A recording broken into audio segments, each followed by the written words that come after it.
लुंगिया बिछा देले बानी, मुनिया रे लुंगिया बिछा देले बानी, सजही से तोर इंतजार बा। मुनिया रे लुंगिया बिछा देले बानी, सजही से तोर इंतजार बा। सजही से तोर इंतजार बा, अम्बे रिकॉर्डिंग स्टूडियो दिल्ली। मुनिया रे लुंगिया बिछा देले बानी, टाइम से पहले काहे आइल बारा?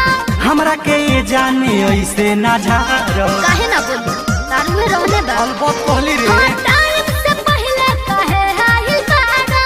हमरा के ये जाने ऐसे ना झारो।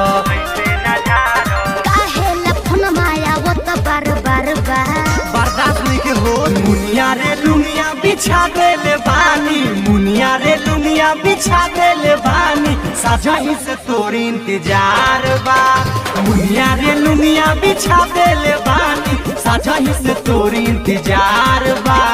सजही से तोर इंतजार बा,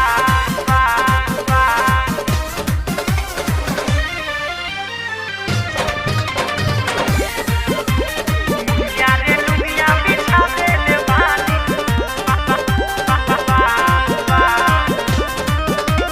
राइटर रे कस बड़ी लागत डर बा। परदेसी पिया के ना बात के खबर बा।